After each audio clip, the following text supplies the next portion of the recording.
Have you ever walked into someone's home and instantly felt it? Not luxury, not money, not perfect furniture or expensive decor, just order. The counters are clear, the bed is made, the air feels lighter, and somehow just standing there makes your own mind feel quieter. And then you leave that house and go back to your own space, and suddenly the pile of clothes on the chair feels heavier. The dishes in the sink feel louder. The clutter on the table feels harder to ignore. And a strange question starts forming in your head. Why do some people seem naturally able to keep their home clean, while other people feel like they're constantly losing the battle? Is it discipline? Is it personality? Do they just have more energy, more time, or more self-control than everyone else? Because if you've ever looked around your room and felt mentally exhausted before the day even started, if you've ever promised yourself, I'll clean later, and somehow later never came, if you've ever noticed that your environment quietly affects your mood more than you want to admit, then this is not just about cleaning. This is about psychology. Because people who consistently keep their home clean are often not simply more organized. They usually think differently. They respond to their environment differently. And most importantly, their brain has formed a very different relationship with order, control, stress, and identity. A clean home is never just about a clean home. It's often a reflection of how someone regulates themselves, protects their peace, and interacts with the chaos of life. And once you understand the psychology behind it, you stop seeing cleaning as a boring chore and start seeing it as one of the most underrated forms of mental self-respect. One of the biggest mistakes people make is thinking their surroundings are neutral. They're not. Your environment is constantly talking to your brain. Every object in your room, every unfinished pile, every surface covered in random things, your mind is registering all of it, even when you think you're used to it. That's because the brain is always scanning for signals. Signals of safety, signals of pressure, signals of unfinished tasks, signals of disorder. And clutter creates a very specific kind of pressure, low-level mental friction. Not dramatic panic, not instant breakdown, just that subtle feeling of tension you can't fully explain. You walk into a messy kitchen and feel slightly irritated. You see laundry on the floor and feel a little heavier. You sit down at a cluttered desk and suddenly your mind doesn't want to focus. That isn't laziness, that's psychology. Because a messy space doesn't just exist visually, it creates cognitive load. And cognitive load is basically the amount of mental effort your brain is already spending before you even begin the thing you're trying to do. So if your environment is visually chaotic, your brain is processing more than you realize. That means less clarity, less calm, less mental space, which is why some people feel noticeably better the second they clean a room. It's not imaginary, it's relief. Because when your environment becomes simpler, your nervous system often does too. And people who keep their house clean usually understand this, consciously or unconsciously. They may not say it in psychological terms, but they know how it feels. They know that a cleaner space makes them think more clearly, breathe more deeply, and move through the day with less internal resistance. For them, order is not just aesthetic, it's functional. It helps their brain work. Now, this is where the topic gets deeper. Because for many people, cleaning is not really about the mess. It's about control. Life is unpredictable. People disappoint you. Plans change. Money gets stressful. Work becomes overwhelming. Emotions get messy. Your future feels unclear. And when too many parts of life feel unstable, the mind starts craving something it can actually influence. That's where the home comes in.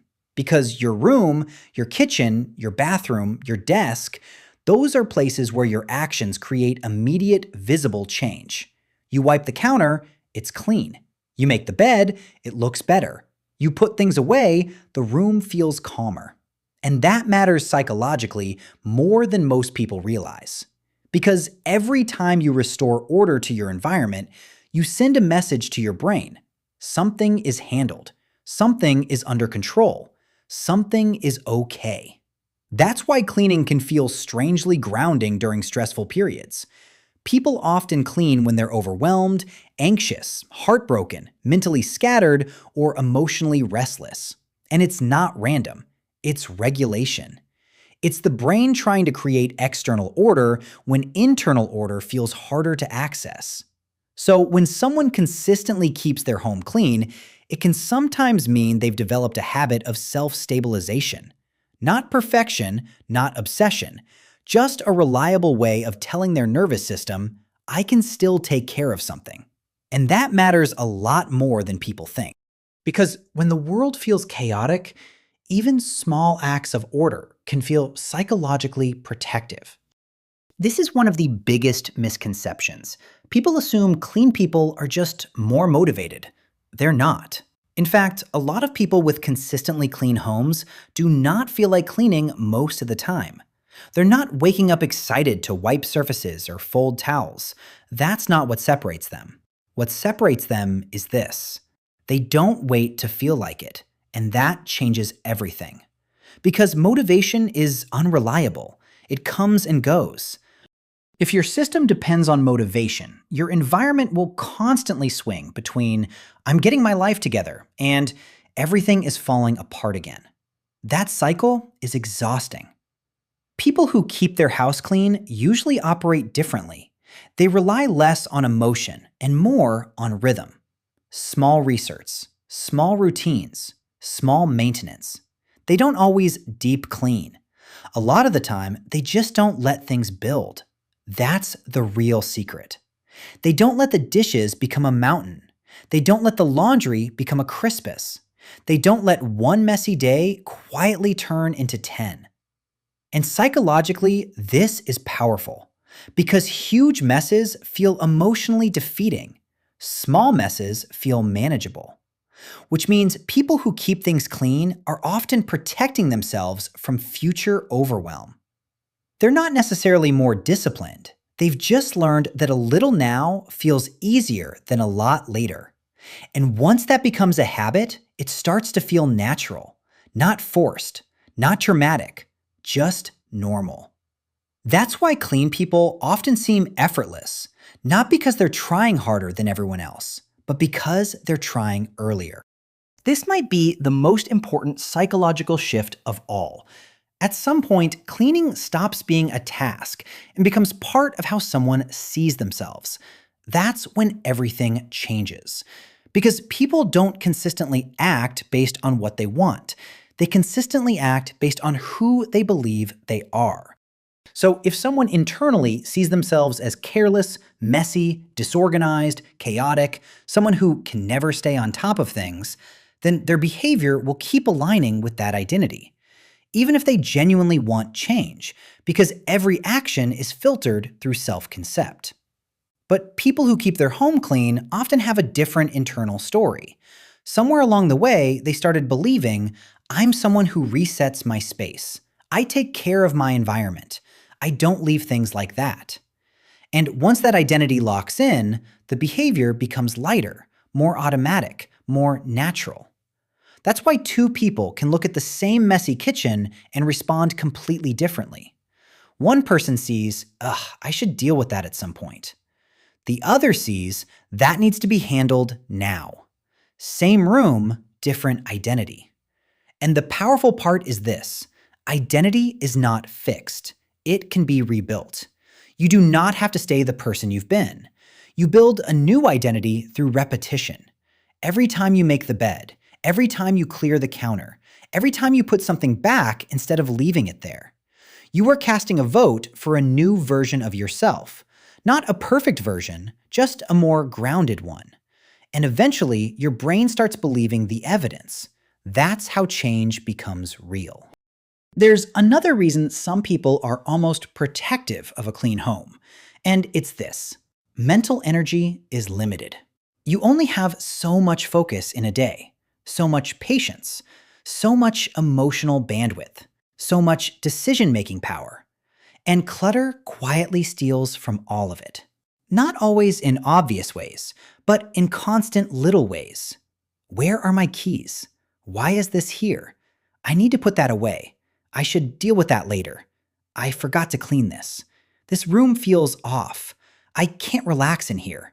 That background noise adds up. And people who keep their house clean often understand something very important. Peace is easier to maintain than to recover. That's a huge mindset difference. Instead of constantly cleaning up after chaos, they try to prevent unnecessary chaos from accumulating in the first place. Because they know mess doesn't just sit there physically, it follows them mentally. It lingers in the back of the mind. It takes up space. And when your life is already full, your environment should not also be draining you. That's why a clean home often feels emotionally generous. It gives something back. It gives clarity. It gives calm. It gives less resistance. It gives the mind one less thing to fight. And for highly sensitive people, introverted people, mentally overloaded people, or people who already feel emotionally stretched, that can make a massive difference. For some people, cleaning isn't superficial at all. It's how they stay mentally available to themselves. Now, let's talk about one of the most underrated truths in all of this. Sometimes people are not cleaning because they're tidy. They're cleaning because they're trying to feel okay again. And if you've ever stress cleaned, rage cleaned, reorganized a room while anxious, or suddenly felt the urge to fix everything after an emotionally weird day, you already know this. Cleaning can be regulating because it gives the body movement. It gives the brain sequence. It gives the emotions somewhere to go. When you're overwhelmed and sitting still, your thoughts often get louder.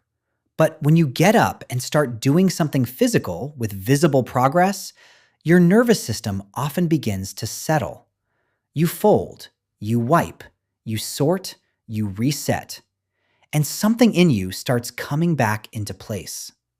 That's why cleaning can feel strangely therapeutic, not because it solves your life, but because it interrupts helplessness. It replaces stuck energy with movement. And people who keep their home clean every day often have a nervous system that has learned to associate order with relief. That doesn't mean they're controlling. It doesn't mean they're rigid. It often just means they've learned, I feel better when my space feels better. And honestly, that's wisdom. Because a lot of people ignore how deeply environment affects emotion until they finally clean one room, sit down, and realize their chest feels lighter. Now, to be fair, not everyone struggles with cleanliness because they're lazy or careless. A lot of people struggle because they're mentally overloaded. They're burned out, depressed, distracted, emotionally numb, chronically stressed, or simply trying to survive.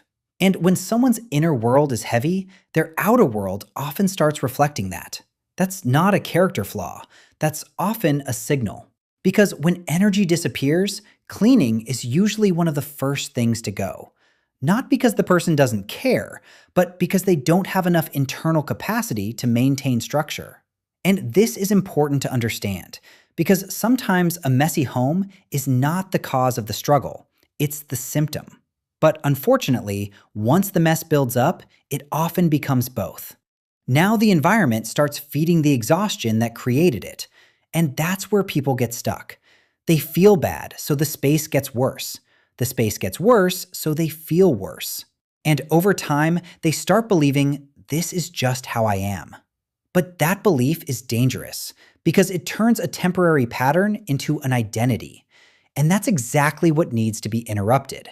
Not with shame, not with self-attack, but with small proof. One drawer, one counter, one corner, one reset.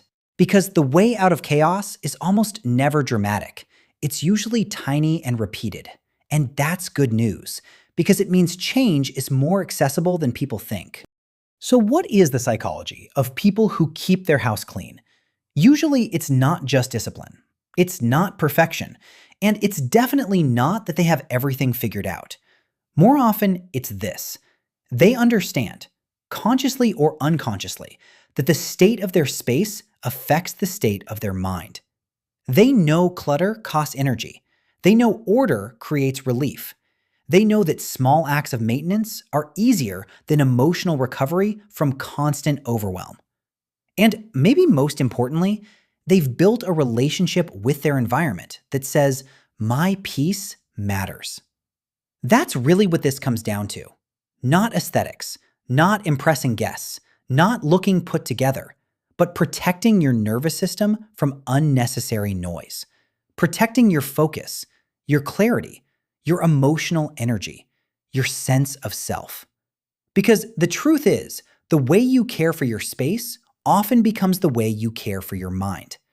And if your environment has been quietly draining you lately, maybe this is your sign to stop treating cleaning like some shallow productivity hack and start seeing it for what it can actually be: a reset, a boundary, a form of self-respect.